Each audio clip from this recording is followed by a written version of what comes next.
Hello, traders. FX Pip Collector here. Today is Wednesday, May 14th, and this is my analysis for the US dollar Swiss. If you haven't done so already, definitely do check out my free Discord channel, which is linked down here in the corner at the end of the video. And make sure to take a look at my website, fxpipcollector.com. Watch the video on my home screen to learn more. So anyways, the US dollar Swiss made a very strong turn down at the 50%.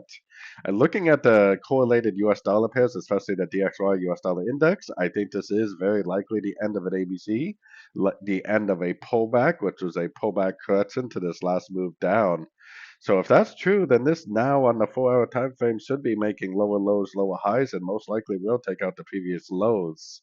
We have to remember that all the higher time frames are definitely still in a downtrend, so we definitely want to keep an eye on primarily looking for the end of pullbacks on these sort of time frames.